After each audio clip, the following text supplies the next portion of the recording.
todos, yo soy Adriana. Yo soy Manuel.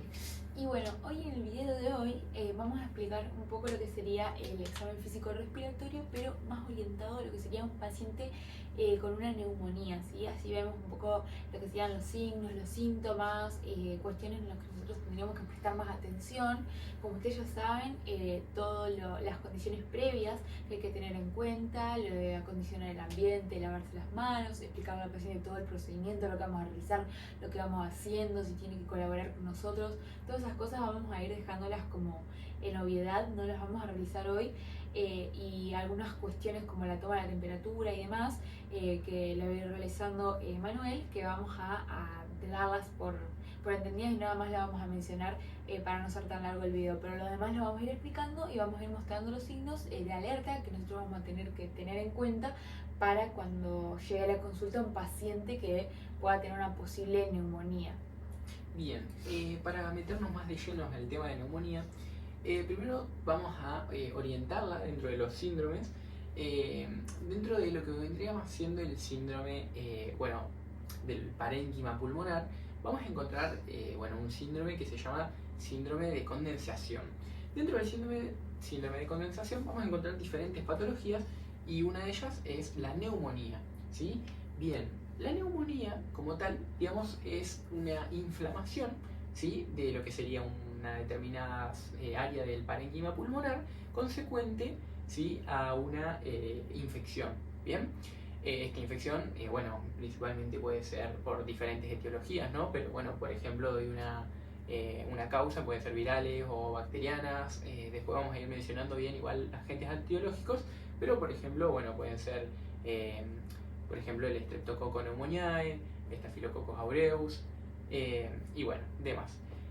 Bien, primero tenemos que tener en cuenta que vamos a encontrar dos tipos de neumonía, ¿sí? Unas neumonías típicas y las neumonías atípicas. Dentro de lo que serían las neumonías típicas, vamos a encontrar una subclasificación, digamos que son las neumonías lobulares y las bronconeumonías. Las neumonías lobulares son aquellas que, digamos, la inflamación y el filtrado inflamatorio se da principalmente en un lóbulo, ¿sí? En un lóbulo en donde esa inflamación va a pasar de alveolo en alveolo hasta llegar a ocupar todo el espacio, digamos, de un determinado lóbulo, ¿sí? Va a llegar a las cisuras y hasta lo que sería la pleura, ¿sí?, la pleura visceral, y no se va a extender más de eso, digamos, ¿no? Teniendo en cuenta que el pulmón derecho tiene 3 lóbulos y que el izquierdo tiene 2, para recordar, ¿no? Exactamente. Bien, y bueno, en esta neumonía, digamos, lobular, va a ser característica, digamos, del dolor en punta de costado, ¿sí?, donde el paciente refiere un dolor en una región, ¿sí?, del tórax, que es muy característico de esta neumonía. Después, por el otro lado, también vamos a encontrar la bronconeumonía, que esta, si la vemos, digamos, vamos a encontrar que hay diferentes como manchas en un determinado pulmón, ya que el patrón inflamatorio de trasfondo va a ir a través del árbol bronquial. Entonces va a ir por los bronquios, bronquiolos, alveolos, pero no va a ir de alveolo en alveolo como la mencionaba previamente, sino que va a ir a través de las diferentes bifurcaciones. Entonces se va a ver como distintas manchas en lo que sería el parénquima pulmonar. Bien, estas dos neumonías, digamos, van a tener como características, al ser típicas, son principalmente bacterianas, ¿sí? Entonces, por un lado, digamos, vamos a encontrar que son con fiebres elevadas, ¿sí? Son con fiebres muy altas, digamos, y por otro lado, que tenemos que tener en cuenta que si hacemos un análisis sanguíneo, vamos a encontrar que los que van a estar elevados, los blancos, digamos, los glóbulos blancos que van a estar elevados, principalmente van a ser los neutrófilos, ¿sí? A diferencia de las atípicas, digamos, que son más causas más bien virales, ¿bien? Bueno, que vamos a tener elevados, digamos, los linfocitos. Bueno, bien, perfecto. Ahora sí, tenemos que tener en cuenta que hay, digamos, distintas etapas, ¿sí?, por así decirlo. Por las dudas podemos mencionar, digamos, los agentes etiológicos que vamos a encontrar. Vamos a encontrar principalmente dentro de las neumonías típicas, los agentes etiológicos que vamos a encontrar van a ser, principalmente algunos cocos gram positivos, como por ejemplo Streptococcus pneumoniae o Staphylococcus aureus, y algunas bacterias bacilos gram negativos, bacilos gram negativos que van a ser, por ejemplo, Klebsiella pneumoniae o bien Haemophilus influenza. Bien, perfecto. Ahora sí, vamos a pasar a describir las etapas, ¿sí?, que tiene una neumonía. Vamos a encontrar que la neumonía, vamos a encontrar una primera etapa que es la etapa congestiva, en donde va a comenzar el infiltrado inflamatorio. Bien, acá se va a dar una inflamación. Después vamos a encontrar que, digamos, acá en esta etapa se van a reclutar ciertas células, ¿sí?, del sistema inmunitario para ayudar a eliminar ese agente etiológico. Después vamos a tener una fase, una hepatización roja, que se llama hepatización, digamos, roja porque primero hay un infiltrado. Al haber una llegada masiva de sangre, vamos a ver gran cantidad de glóbulos rojos, que eso le va a dar la coloración característica, ¿no es cierto? Y hepatización porque el parénquima va a ser similar que en un corte histológico, por ejemplo, a el parénquima hepático. Y después una hepatización gris, mismo hepatización por la similitud de estos parénquimas, y gris porque vamos a encontrar que van a haber digamos, una mayor llegada de ciertos macrófagos que van a fagocitar a algunos glóbulos rojos que ya no sirven y demás, y van a tener como desecho la hemosiderina, ¿sí?, en donde esto le va a dar esa característica y esa coloración gris. Bien, perfecto. Y bueno, por último que vamos a tener la resolución, que en el mejor de los casos, porque si bien puede estar la resolución en donde vuelve toda su normalidad, también podemos encontrar que hay ciertas complicaciones, ¿bien? Como por ejemplo, un empiema, ¿sí?, que es cuando hay, por ejemplo, hay un infiltrado de pus en lo que sería el espacio pleural, ¿sí? Esto se rompe, digamos, el parénquima pulmonar va carcomiendo, ¿sí?, hasta pasar a las pleuras. La pleura visceral pasa hasta lo que sería el espacio pleural y se contamina de ciertas células, bacterias, lo que sea, y se contamina. Entonces eso se llama empiema. También hay distorsión del parénquima. Cuando hay una distorsión con fibrosis y demás, es otra complicación. Bueno, otra complicación son algunos abscesos. Y por último, la peor de todas, digamos, cuando hay sepsis, cuando esas bacterias, digamos, llegan al compartimento sanguíneo. El organismo detecta como una inflamación masiva de todo el organismo. Bien, estas son las principales complicaciones. Y bueno, por último mencionar que las neumonías atípicas, son inflamaciones que, a diferencia de las típicas, por un lado vamos a encontrar que no hay una congestión tanto a nivel alveolar, intraalveolar, digamos, sino que bien más de lo que sería el intersticio, ¿bien? Entonces, por ejemplo, una expectoración, más bien en las típicas, vamos a encontrar una expectoración, ¿sí?, una tos más productiva, mientras que en las atípicas una tos no tan productiva, más seca, ¿sí? Es una diferencia muy importante. Las fiebres van a ser no tan elevadas y los agentes etiológicos pueden ser algunos virus, como por ejemplo influenza, sarampión, el coronavirus, para influenza también. Bueno, o por ejemplo también puede haber clamidia o micoplasma. ¿Bien? Bueno, perfecto. Bueno, tenemos que repasar los pasos en el examen físico, ¿no?, de un paciente, un examen físico respiratorio. Tenemos grandes 4 pilares, que son la inspección, la palpación, la percusión y la auscultación. Primero, empezando con la inspección, tenemos que tener en cuenta un montón de cosas. Primeramente, pedirle al paciente que se descubra la parte del tórax, del pecho, ¿no?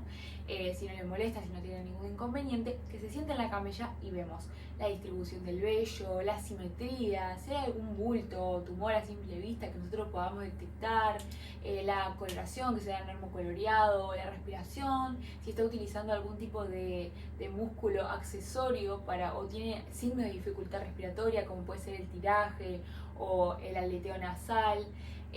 Obviamente el tipo de respiración, que el hombre va a ser costo-abdominal, en la mujer va a ser costal superior y en el niño va a ser abdominal. Y bueno, un montón de cosas que nosotros vamos a ir viendo tanto en el tórax estático, análisis del tórax estático, y dinámico, que es con los movimientos respiratorios, que nosotros vamos a evaluar la frecuencia, la amplitud y bueno, obviamente los signos de dificultad respiratoria que nombrábamos, entre otras cosas, ¿sí? Teniendo en cuenta lo que va a ser un paciente que venga con una neumonía, nosotros vamos a tener que tener en cuenta que va a tener una taquipnea e hipopnea. Por taquipnea me refiero a un aumento en la frecuencia respiratoria obviamente teniendo en cuenta que va de 12 a 20 respiraciones por minuto con un promedio de 18, nosotros vamos a tener una taquipnea, va a ser una aceleración de la frecuencia respiratoria, donde va a estar aumentada justamente acompañada de la hipopnea. ¿Qué es la hipopnea? Nosotros dentro de lo que sería la amplitud vamos a tener una batipnea e hipopnea. La hipopnea va a ser una disminución en la amplitud respiratoria, que también se llama respiración superficial. El paciente va a estar con una frecuencia respiratoria acelerada y una amplitud también disminuida, ¿sí? Obviamente el tiraje, que va a ser ese signo de dificultad respiratoria que nosotros vamos a detectar. Podemos encontrar cianosis periférica, un eritema malar y herpes labial, y también podemos encontrar alteraciones del estado mental justamente por esta mala oxigenación que va a tener el paciente por la frecuencia respiratoria aumentada, la disminución de la amplitud, y aparte por todo el síndrome de condensación que va a estar acompañándonos, como es tal una neumonía.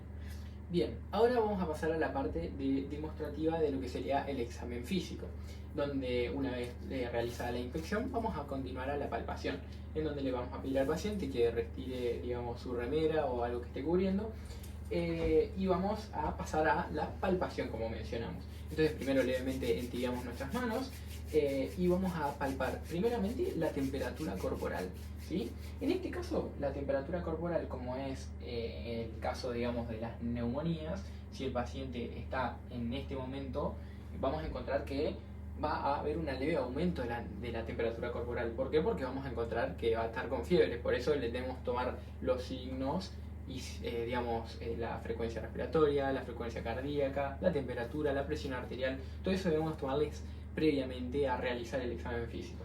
Nunca olvidarnos que, bueno, ahora como dije, estos 4 pilares dentro de la palpación, para repasar un poquito lo que vamos a realizar dentro de la palpación, para no olvidarnos ningún paso, porque todos tienen un significado e importancia necesario que nosotros lo realicemos.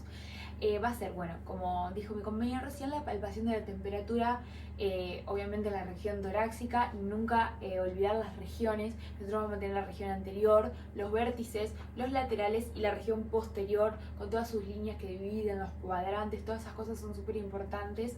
Diferenciar los reparos anatómicos, lo del esternón, el ángulo de Lewis, la horquilla, las clavículas, todas esas cosas, las escápulas, atrás los músculos que nosotros van a estar presentes, todas esas cosas muy importantes. Bueno, otra cosa de la palpación muy importante va a ser la palpación de ganglios, que ahora la va a realizar mi compañero. También medir la expansión de la caja torácica y obviamente las vibraciones vocales, muy importante, porque nos podemos encontrar con unas vibraciones vocales aumentadas o disminuidas dependiendo del caso, y ahora mi compañero va a pasar a explicar un paciente con neumonía.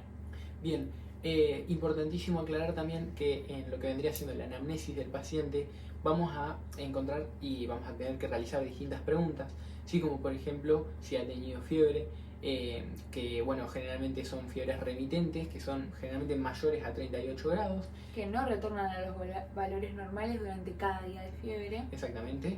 Vamos a encontrar que el paciente se encuentra puede llegar a presentar, ¿no es cierto?, ciertos grados de disnea, es decir, falta de aire, sensación de que le falta el aire en algunas actividades o donde sea.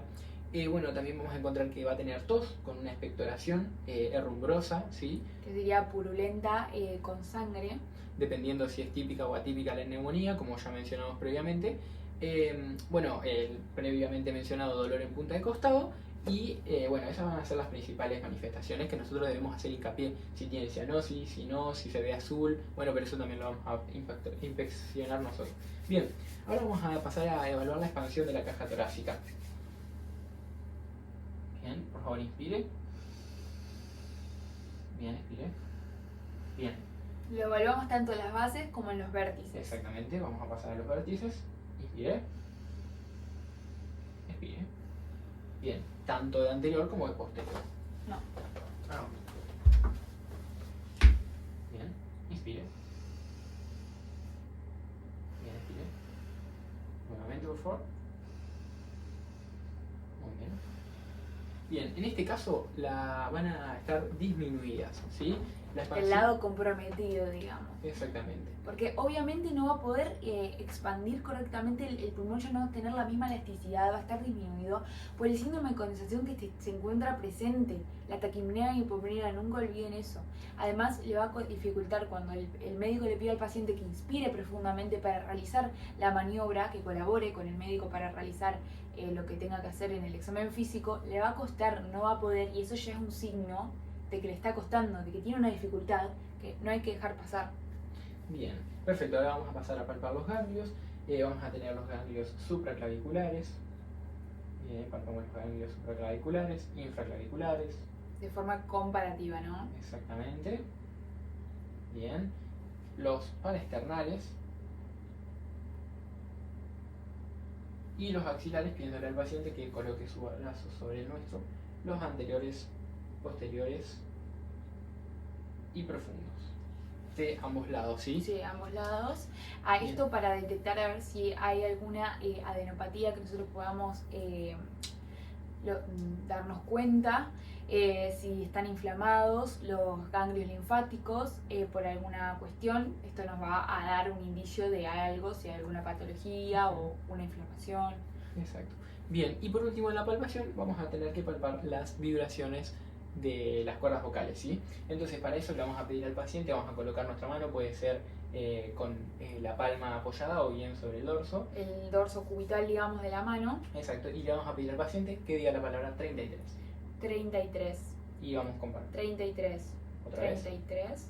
33. Bien, nuevamente. 33. Más. 33. Bien, tanto de los vértices también. 33. Nuevamente. 33. Bien, date vuelta por favor.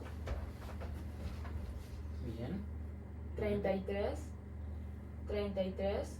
33. 33. Ahora abrí los brazos, por favor. Bien, exacto. Otra vez. 33. 33. 33. Bien. 33. Excelente. Bien, y acá van a estar aumentadas las vibraciones de la cuerda vocal del lado donde se dé la condensación, ¿sí? La neumonía. Justamente por la transmisión va a estar facilitada por esa matidez, esa condensación que va a estar Claro. del lado comprometido, va a facilitar la transmisión de las vibraciones vocales y por eso van a estar aumentadas. Bien, y ahora vamos a pasar a lo que sería la percusión, donde lo normal que vamos a encontrar en la percusión normal. Bien, nosotros para percutir el tórax primero vamos a tener que tener en cuenta que vamos a tener que hacerlo en los espacios intercostales. Para eso sirve una técnica de detectar el ángulo externario de Lewis. Para directamente corrernos al espacio intercostal podemos hacer con rebote, y lo que nosotros nos esperamos encontrar es un sonido un ruido de sonoridad, que es lo normal que haya en el tórax. También podemos encontrar mate, que es parecido a como suena cuando percutimos el abdomen, el hígado y el vaso, y timpánico cuando nosotros percutimos sobre el espacio de Traube, ¿sí? Esos son los ruidos normales que nosotros vamos a encontrar, pero en el tórax principalmente es sonoro. También podemos encontrar una submatidez y bueno, también otros sonidos. Bueno, eso lo cortamos. Ahora sí percutimos. Bien, entonces como decimos vamos a pasar a la percusión, en donde vamos a primeramente hallar el ángulo externalo de Lewis. Vamos a colocar nuestros dedos a los laterales, digamos, de lo que sería el primer espacio intercostal. Entonces vamos a percutir de manera, pueden ser con 2 o 3 rebotes. Ajá, 2 o 3. Y siempre yendo de un lado para el otro, de un lado para el otro, y así descendiendo hacia inferior. Bien, ahora abajo. Perfecto. Bien, para vértices primero. Perfecto.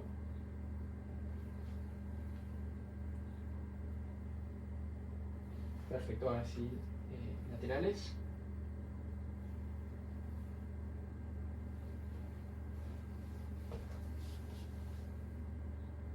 Bien, Y así en la parte posterior. Y en la parte posterior. En forma de semiluna, porque no vamos a percutir toda la región posterior, toda la espalda, sería muy tedioso, muy largo. Entonces vamos a adoptar una porción en semiluna que básicamente nos va a abarcar gran parte de las regiones de de la región posterior. Entonces, como dijimos, vamos a encontrar una percusión y un sonido de mate en la región donde vamos a encontrar la neumonía. ¿Bien?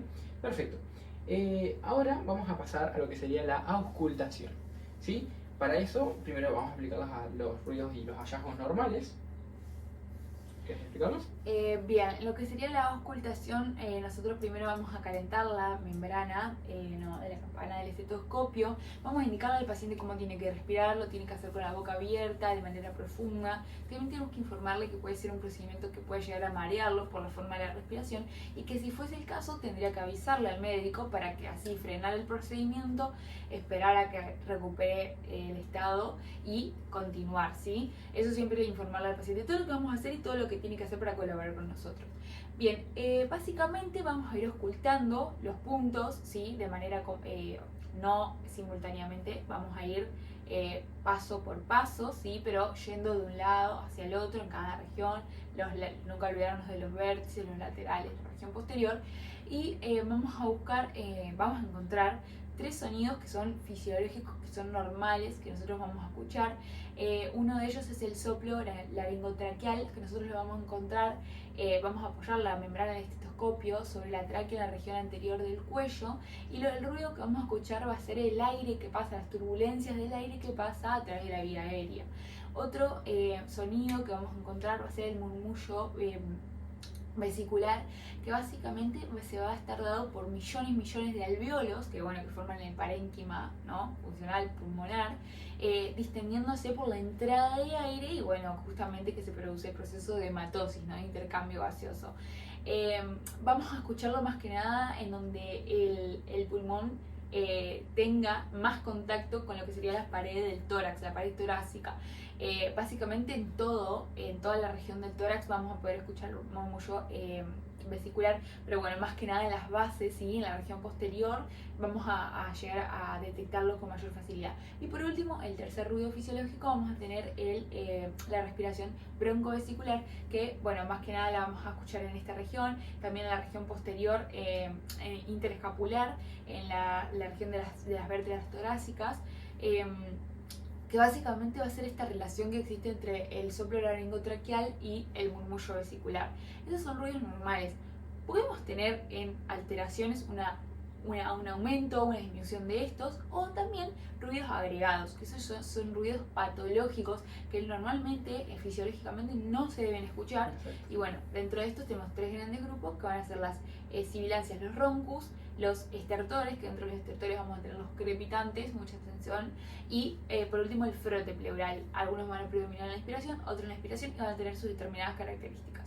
Bien, entonces vamos a pasar una breve demostración de lo que acaba de relatar la compañera. Entonces le vamos a pedir que inspire con la boca abierta, bien, y de manera tranquila. Exactamente, vamos a ir de manera comparativa. Bien, y va ocultando. Inspire, por favor. Expire. Inspire. Expire. Inspire. Expire. Inspire. Expire. Bien, perfecto. Ahora mismo del lado posterior vamos a ir de manera comparativa. Bien, de los lados laterales. Bien, inspire. Expire. Inspire. Por favor. Inspire de nuevo. Expire. Y un poquito más. Perfecto. Bueno, en lo que sería la y el auscultación, soplo laringotraqueal, ¿no? bien, en lo que sería la auscultación vamos a encontrar una disminución del murmullo alveolar, ¿sí? Vamos a encontrar también que van a estar, tenemos que pedir al paciente que diga la palabra 33 y vamos a auscultar, ¿sí? Que también va a haber una disminución de las vibraciones o un aumento, ¿era? Vamos, voy a decir de nuevo. No es por los dolores. Murmullo, crepitante, y broncofonía o ictiología, lo que decimos. Bueno, Solamente así. solo digo eso. Bien. Dale, ya. Bien, y por último, recordar que también tenemos que auscultar el soplo laringotraqueal.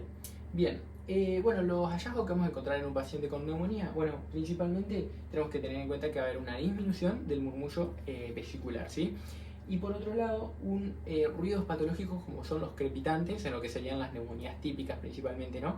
Estos crepitantes, ¿por qué? Porque hay moco en lo que sería el interior de los alvéolos. Y bueno, al distenderse con la entrada de aire, ese material, ese moco que está presente, que está tapando, que está dentro de de todas las vías aéreas, digamos, todo, hasta llegar a los alvéolos, al despegarse por la entrada de aire, generan esos millones de alvéolos que se está despegando ese material de las paredes alveolares, genera ese ruido característico de crepitante, digamos. Y bien, y por otro lado vamos a encontrar broncofonía y pectoriloquia. Así que bueno, básicamente esos van a ser los hallazgos más relevantes en un paciente con neumonía. Así que bueno, muchas gracias.